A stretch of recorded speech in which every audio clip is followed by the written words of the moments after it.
Hey everybody, in this video we're going to be learning how to make our 3D camera. So sit back, relax, and enjoy. Alright, welcome back.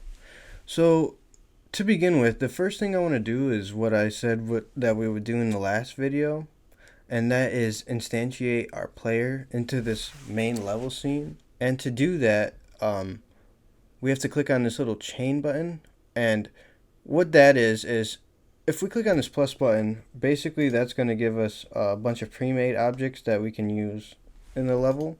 But if we click on this chain, it'll let us bring in our own scenes into the level. So we're going to select the player. And now, as you can see, the player has been added to the game, or to the level, excuse me. And that's exactly what we want. And the next thing I want to do is I want to head into the player and I want to make a few changes to our marble itself. And so the first thing I want to do is I want to rename this rigid body to marble. And then I want to reduce the size of these components a little bit. So I'm going to just change the scale of the mesh to 0.25. And because this little chain icon is enabled, when I press enter, everything will get changed to 0.25, which is exactly what we want. And then I'm going to take this collision shape and I'm going to go ahead and shrink it down, to the size of that new mesh. And so now we can get started with our camera. So I'm going to go ahead and select the player container node, and we're going to add a node 3D, and we can go ahead and call this camera container. And now we want to add some more node 3Ds as child components, and we can call this one H rotation, and we can add another child to that, and we can call this V rotation. And what these essentially are going to do for us is prevent something called gimbal lock, which I will provide more resources for you in the description about that, but that's just something we want to avoid. And so now what we want to do is add something called a spring arm, and this says a raycast that dynamically moves its children near the collision point. So what this is basically going to do is it's going to prevent our camera from clipping into the wall. And what we want to do is head over to these details, and I found these just to be good settings for the camera, and that is giving a spring length of 1.5 and a margin of 1. And the spring length is essentially how far the camera is from the marble, and the margin is kind of like the cushion between the camera and the marble if they were to get too close to each other. And so finally, we can go ahead and add our camera 3D to that spring arm. And what we want to do is we want to make sure that this current button is on. And so now that we have all this in place, we can go ahead and get started with our scripting process for that camera. Okay, so the way that we add scripts to our objects is we select the object that we want to add a script to, and then we go ahead up here and we click this little script with a plus on it, and that's going to give us a little box that appears. And let me just shrink this down for us. And the only thing that we really want to mess with here is we want to go to that, click on this little folder button and change the directory of our camera and make sure it's in the right spot. And the player is actually a perfect place to put this camera script, so that's fine. And then we can go ahead and click on create. And so you'll notice a few things come up when we click on create, and I'm going to explain those a little bit for us. So right here, this extends node 3D is essentially every object in Godot comes with built-in functions. And so basically we get all the functions that node 3D has built into the script because this was attached to a node 3D. Say if we were to attach it to a marble, which is what we'll do in next episode, it'll say extends rigid body. So anyways, next we have the ready function, which it says called when the node enters the scene tree for the first time. And so basically, if you could imagine, whenever we open up a new level or something like that, this ready function is going to be called as soon as we open up that level. And so finally, we have this process function, and it says called every frame. Delta is the elapsed time since the previous frame. So basically, this is a function that's going to be called every single second during the game. So this is going to be something that's happening all the time. But we actually don't really need it for this script, so I'm just going to take it out. And so now what we're going to do is we're going to add some variables to initialize for our camera. So to create a variable, what we want to do is type in var and then give our variable a name. I'm going to give it cam v max for the cam vertical max. And then what we're going to want to do is give this a certain type so we can try and prevent errors from happening later on, just in case they were to happen. And we're going to make sure this is a float, which is basically a number with a decimal. And I'm going to give it a value of 110. And next I'm going to make a cam v min, which is going to be our minimum vertical camera distance or camera value. And this is also going to be a float, but this is going to be equal to -75. And now we're going to make a variable called h sensitivity, which is going to be our mouse sensitivity basically, and that is also going to be a float. And you can mess around with this number. I found for my mouse and DPI 0.1 is good, but you might want to mess around with that. So now we're going to do the same thing, but we're going to do v sensitivity. Sorry, I can't spell right now. Sensitivity. Sorry. And we're also going to make that 0.1. And let's just do that.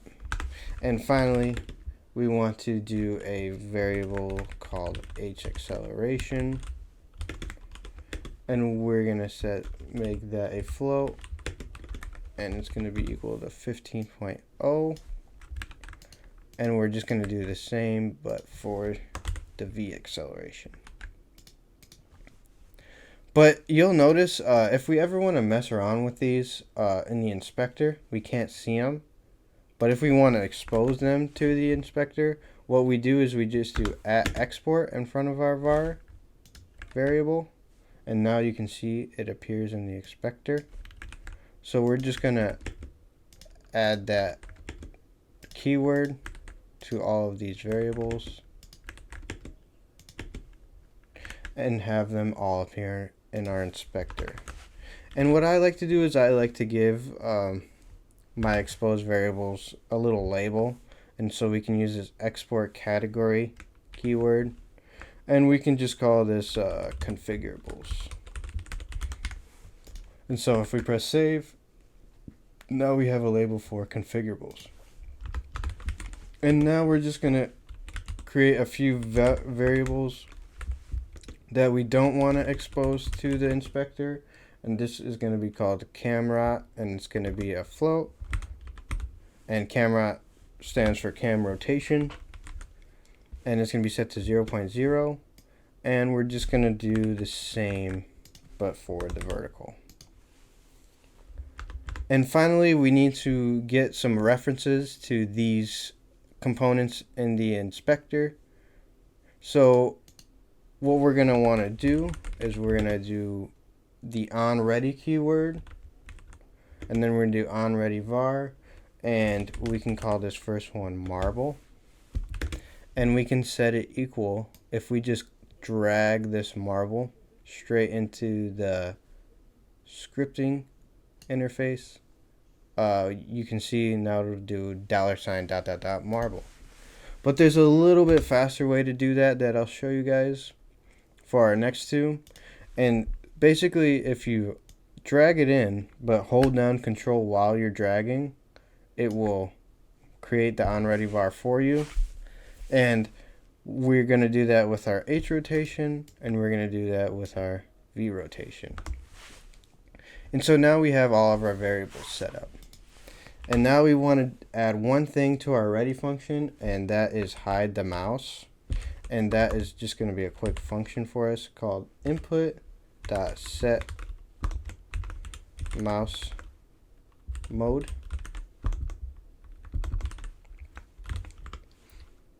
And we're going to, in the parentheses, we're going to do input dot mouse mode captured. So basically, this function right here is going to hide the mouse for us, but it's still going to detect mouse movement and stuff like that. And we can just write a quick description for that. Hide mouse at start.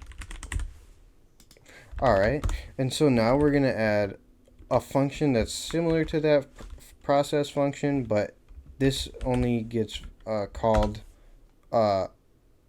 this is frame rate independent, which basically means that no matter what the computer's performance is, everything's going to be based on time rather than the performance of your computer, essentially. And so what we want to do is we want to set our camera's global position, which is the world space position of the camera. And I will provide some resources in the description about the difference between local space and world space for you, just in case you don't know. But what we're going to do is we're going to set the global position equal to lerp, which stands for linear interpolation, which is essentially a smooth animation with code. And it takes three values, the start value, the end value, and the weight, which is essentially the speed of the animation.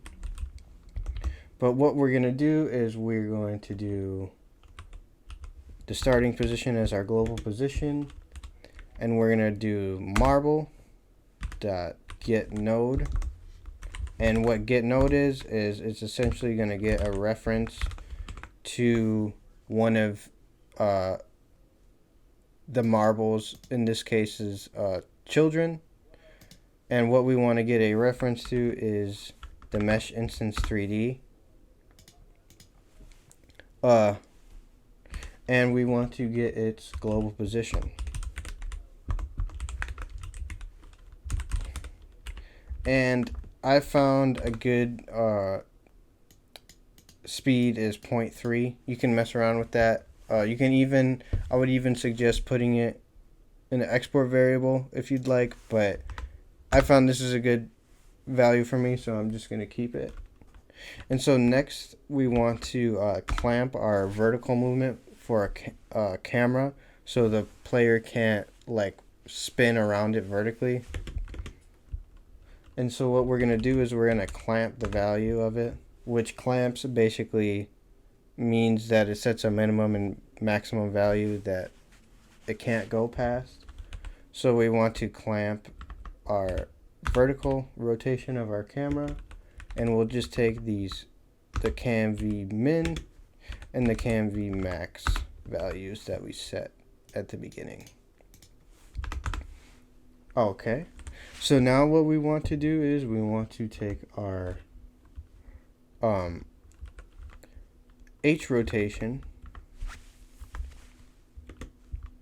and we want to do, which the H rotation, just in case you get them confused with these two, is it's a direct reference to these nodes in the scene.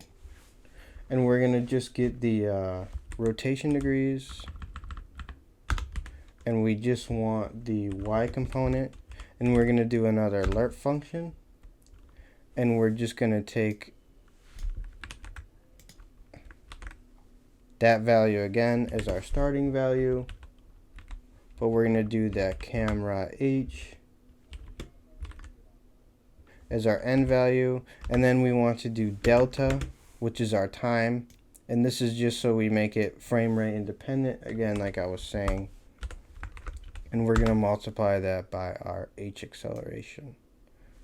And because we have this split into two components, our horizontal and vertical, we just want to change that for our vertical axis. So we're going to do v rotation dot rotation degrees dot x is equal to v rotation dot x. And finally, we just want to change all of these h's to v's. And we can save that. And finally, in this process, we want to just make sure that our z rotation doesn't move at all, just so we prevent any weird kind of camera tilting from happening. Oops. And let's make sure that the rotation degrees are equal to 0. And we have to do one more function, and that is the input function, and that takes an event, which that can be any kind of input, you know, a spacebar, a mouse movement, a mouse click, any kind of event.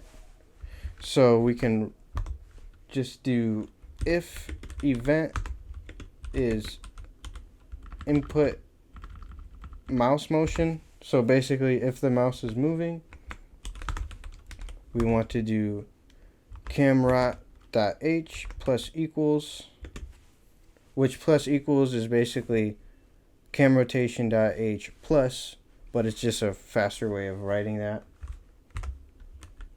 And we're going to do negative event dot relative dot x times our h sensitivity, and we're just going to go ahead and do the same for our vertical.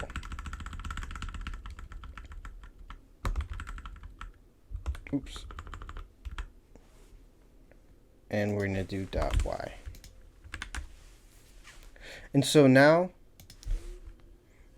if we head back into our level and press play, let's if we press play, it'll say no main scene has ever been defined. Select one. We can just select this current because that's where we want to start the game from. And so now we have some camera movement. And so in the next episode, I want to start adding movement for our marble so we can start moving around and playing our game. So thank you guys for watching. I hope you enjoyed. And yeah, to be continued.